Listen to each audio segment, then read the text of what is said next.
턱관절 질환이라고 하면은 크게 3대 증상이 있습니다. 전국의 한 3분의 1 정도의 국민들이 경험할 정도로 사실 20대 여성분들이 제일 많습니다. 그거를 제거하는 것만으로도 굉장히 큰 치료 효과를 나타냅니다. 혀로 입천장을 살짝 민다는 느낌으로. 집에서 할 수 있는 또 가장 좋은 것 중에 하나는 오늘은 치과에서도 낯선 구강내과 전문의 우건철 선생님 모시고 스스로 하는 턱관절에 대한 관리법 알아보도록 하겠습니다. 선생님 안녕하세요. 네, 안녕하세요. 강남에서 연세 퍼스트 구강내과를 운영하고 있고 턱관절 질환 의료기기 스타트업 대표로 있는 우건철입니다. 회사를 운영하신다고요? 구강내과라는 과도 낯선데 어떻게 회사를 운영하게 되셨어요? 네, 사실 치과라고 하면은 치아랑 잇몸을 주로 본다고 생각하시는데요. 네, 그렇죠. 구강내과는 치아랑 잇몸 이외에 치아를 잡아주고 있는 턱뼈, 그리고 입안을 감싸고 있는 점막, 턱을 움직여주게 하는 근육과 관절 등을 전문적으로 보는 치과의 한 과입니다. 관련과의 전문의가 좀 많이 적은데요. 환자분들도 이제 전문가를 찾기 위해서 대학병원으로 오다 보니 3개월씩 밀리면서 초기 골든타임을 놓치는 경우가 꽤 많이 있었어요. 그런 걸 보면서 환자분들에게 좀 더 적극적으로 치료를 할 수 있는 그런 솔루션을 제공하는 사람이 되고 싶어서 구강내과를 전공을 하게 됐습니다. 들으면서 보니까 남들 못하는 거 내가 좀 해결할 수 있다 이런 자신감 좀 있으신 것 같아요, 선생님. 네, 좀 그런 것 같습니다.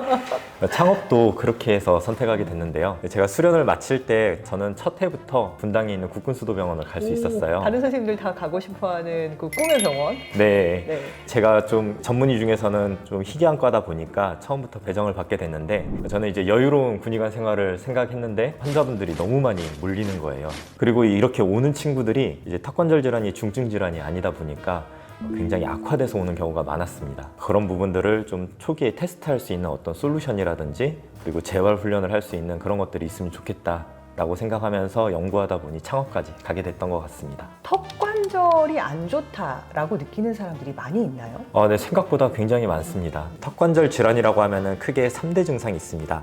턱에서 나는 소리, 그리고 입을 못 벌리는 개구장애, 극심한 통증으로 동반되는 이런 통증 증상까지 3대 증상이 있는데요. 특히 소리 같은 경우는 이제 클릭 사운드라고 해서 입을 크게 벌릴 때 딱딱 나는 소리인데 이 증상이 악화되면 개구장애가 오면서 손가락 2개가 잘 안 들어갈 정도로 입이 잘 안 벌어지게 되기도 합니다. 이런 증상들이 전국의 한 3분의 1 정도의 국민들이 경험할 정도로 좀 흔한 증상이기도 하고요. 근데 사실 아까 말씀하신 딱딱 클릭 사운드 이거는 저도 가끔 나는데요. 있다가 없어지기도 하고 유지가 안 되니까 그냥 그런가 보다 했거든요. 이게 제가 나이 들어서 생기는 걸까요? 그렇게 생각하실 수도 있지만 사실 20대 여성분들이 제일 많습니다. 그 다음으로는 이제 30대, 40대 오히려 나이가 들수록 조금 줄어드는 경향이 있습니다. 특히 여성분들이 좀 환자분들이 많은 이유는 이제 남성에 비해서 여성분들이 뼈의 사이즈가 좀 작아요. 이제 엑스레이를 보면은 남성분들은 엄지손가락만 하다면은 여성분들은 좀 새끼손가락만 하기 때문에 좀 관절에 부담을 크게 주는 경향이 있고요. 그리고 두 번째로는 한 달에 한 번씩 이제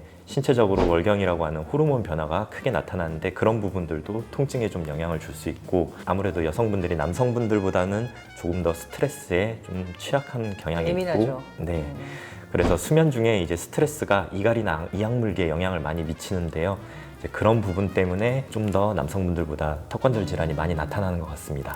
그럼 20대 여성 환자분들이 많다. 그러면 나이가 들수록 더 환자가 많아져야 되는 거 아닌가요? 20대, 30대 이렇게 사회생활 초년생들이잖아요. 네네, 그렇죠. 또 위에서 괴롭히는 사람도 좀 있을 수도 있고 이런 압박감도 있고 이런 스트레스들이 좀 더 턱관절 질환에 영향을 많이 미치는 것 같고요. 오히려 30, 40대로 넘어가면서 승진도 하고 급여도 올라가고 뭔가 삶이 좀 안정이 됐을 때 턱관절 질환은 줄어드는 경향을 보입니다.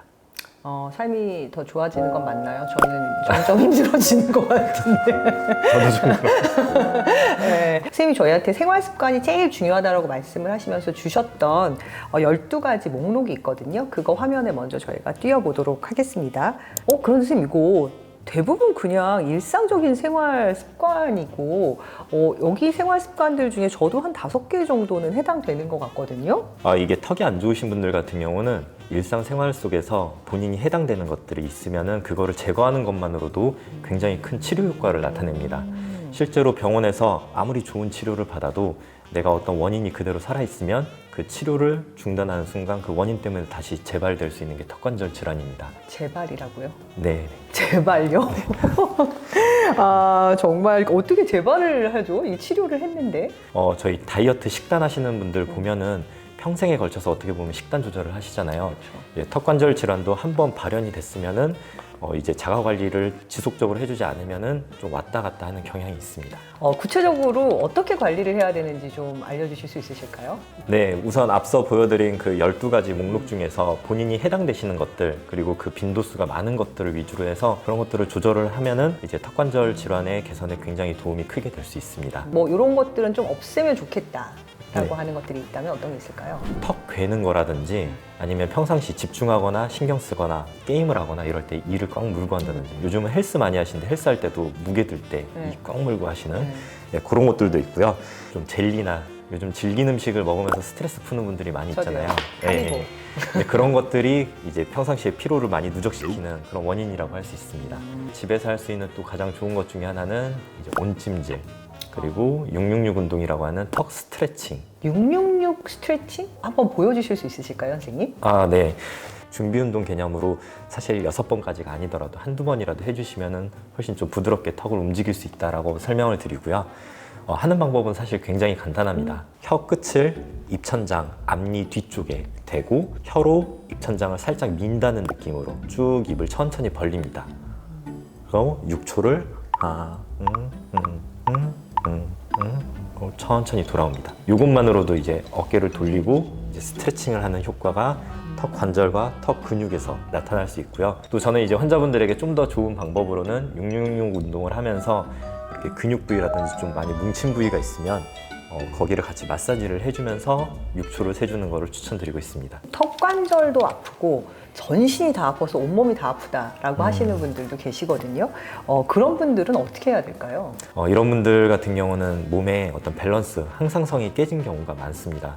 그래서 그런 게 깨지게 된 원인이 뭔가 하고 살펴보면은 환자분들 중에서 하루에 한 끼를 안 드시는 분들도 상당히 있으시더라고요. 근데 이제 그런 경우에는 영양소가 제대로 들어올 수 없고, 그러면 우리 몸에 들어온 에너지가 대부분 생존을 위해서 투입이 되고 어떤 회복이라든지 이런 성장이라든지 이런 곳으로는 들어갈 수가 없게 됩니다. 그래서 이제 만성 통증이 있는 분들은 좀 더 식사량을 충분히 하고 좀 좋은 영양소를 섭취하고 이런 것들이 중요하다고 말씀을 드리고요. 두 번째로는 수면. 이제 수면 시간이 너무 적지는 않은지, 그리고 수면 중에 자주 깨거나 질이 나쁘지는 않은지 이런 거를 좀 체크를 해보셔야 될 것 같고요. 마지막으로 세 번째는 이제 의사들이 항상 얘기하는 스트레스 관리입니다. 근데 이 스트레스가 만병의 근원이라고 하잖아요. 정말 스트레스가 높은 상태에서는 이제 스트레스를 이겨내기 위해서 스테로이드라는 물질도 많이 나오게 되고, 대사에도 문제가 생기고, 뭐 면역력이라든지 어떤 회복력이라든지 모든 부분에 있어서 스트레스는 정말 전반적으로 다 이런 밸런스를 망가뜨리는 원인이 됩니다. 그래서 저는 유산소 운동을 많이 하라고도 말씀을 드리는데, 환자분들이 이제 몸이 아픈데 그런 걸 어떻게 하냐라고 얘기를 하시기도 하지만, 정말 작게는 걷기라도 이런 것들이 이제 하나하나 반전의 계기가 돼서 이제 몸의 항상성을 끌어올릴 수 있다, 이런 조언을 많이 해드리는 편입니다. 오늘은 턱관절 질환과 턱관절 장애에 대해서 구강내과 우건철 선생님 모시고 이야기 나누어 보았습니다. 더 많은 구강 관리와 관련된 내용 궁금하신다면 덴탈PD와 구독과 좋아요, 알림 설정 부탁드립니다. 감사합니다. 감사합니다.